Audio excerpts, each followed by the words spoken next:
তার থেকে বেশি কদর করা। সুবহানাল্লাহ।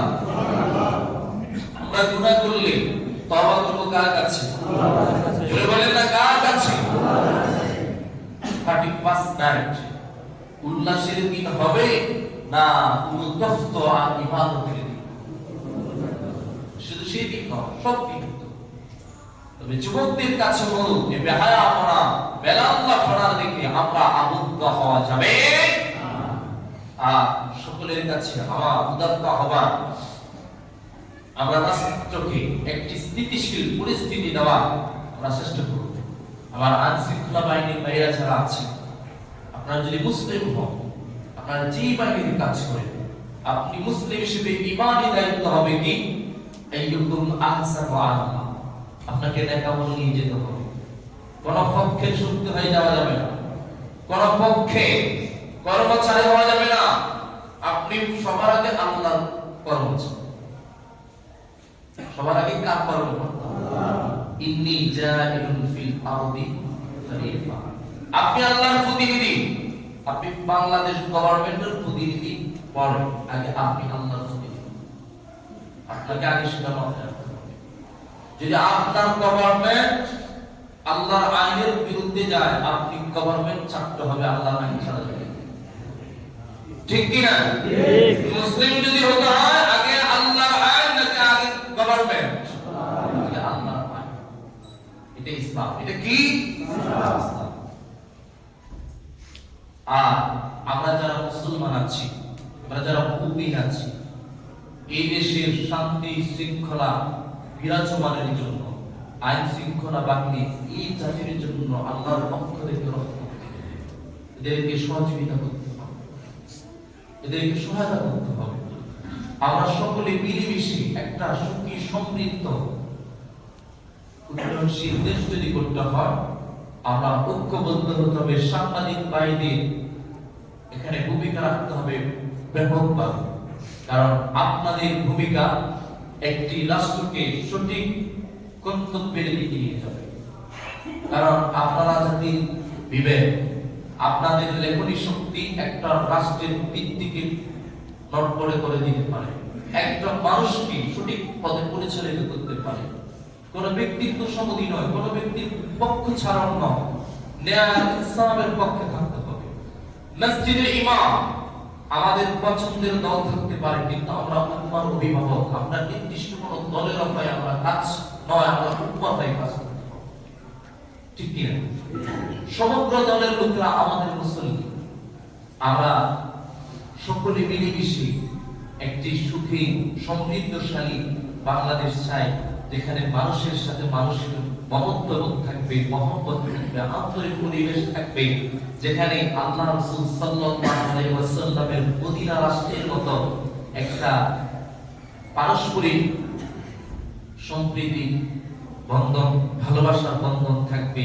এই আশা রেখে আবার সকলের কাছে একটি অনুরোধ করছি, আপনি, আমরা মসজিদের যেমন মুসল্লি, আমরা মসজিদে এসেছি কার সন্তুষ্টির জন্য? দুনিয়ায় কাজ করবো কার সন্তুষ্টির জন্য? আল্লাহর সন্তুষ্টির জন্য। কিন্তু আমরা আল্লাহর চাইতে মানুষকে প্রাধান্য দিচ্ছি বেশি। হয়তো দল কি, হয়তো নেতা কি, হয়তো পরিবার কি। আপনি মুসলিম হিসেবে আল্লাহ বলেছেন, দুইটা হাদিস বলে শেষ করছি, মান আহাব্বা লিল্লাহ ওয়া আবগাদা লিল্লাহ ওয়া আ'তা লিল্লাহ ওয়া মানা'a লিল্লাহ ফাকাদ ইসতাকমালাল ঈমান। পরিপূর্ণ ঈমানদার তখন হবে, সমগ্র ভালোবাসা সকল কিছু উঠতে হবে আল্লাহর জন্য। নেতার প্রতি ভালোবাসা বেশি থাকবে না আল্লাহর প্রতি ভালোবাসা বেশি থাকবে? পরিবারের প্রতি বেশি না আল্লাহর প্রতি বেশি?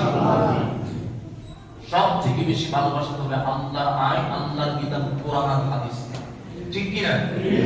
এরপরে কিনা যদি করেন, দান যদি করেন, বিরত যদি কোনো কিছুতে থাকে, সবকিছু মূল উদ্দেশ্য যদি হয় আল্লাহর সন্তুষ্টি অর্জন, তবে সেটা ঈমান হবে, এর বাইরে ঈমান হবে না। আরেকটি হাদিস, আল্লাহ রাসূল সাল্লাল্লাহু আলাইহি ওয়াসাল্লাম বলেছেন, লা ইউমিনু আহাদুকুম হাত্তা আকুনা আহাব্বা ইলাইহি মিন ওয়ালিদিহি ওয়া ওয়ালাদিহি ওয়ান নাসি আজমাইন।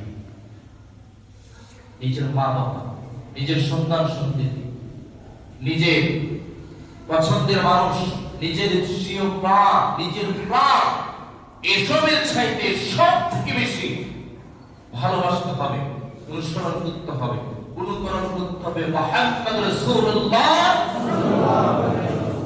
আজকে বিভিন্ন ধর্ম, বিভিন্ন মত আমরা করি, তারা স্লোগান দেয় ওকে মানো, ওকে মানো।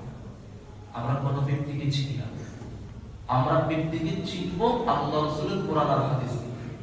সে আলেম হোক, সে রাষ্ট্রের বিশাল কর্তা হোক, সে পৃথিবীর বড় একজন লিডার পার্সন হোক, আমাদের কাছে রাসূলুল্লাহর জীবন দিয়ে মানুষকে যাচাই করব না মানুষকে আমরা গ্রহণ করব?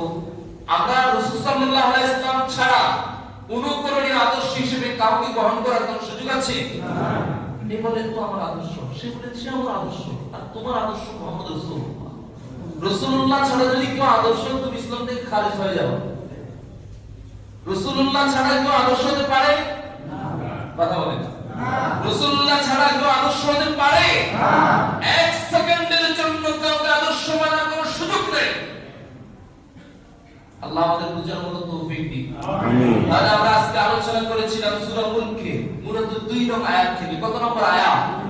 এই আয়াতের শিক্ষা, 1 নম্বর শিক্ষা, আমরা কখনো কোনো মানুষকে কথা দিয়ে অথবা হাত দিয়ে কষ্ট দিব না। রাজি আছি? আল্লাহ কবুল করুন, বলি আমিন। আমিন। আরো জোরে বলি না আমিন। আমিন। 2 নম্বর শিক্ষা, কারো জায়গা দখল করা যাবে না। যাবে না? তা হালাল না হারাম? না। 3 নম্বর শিক্ষা, মিথ্যা মামলা দেওয়া যাবে না। দেওয়া যাবে না।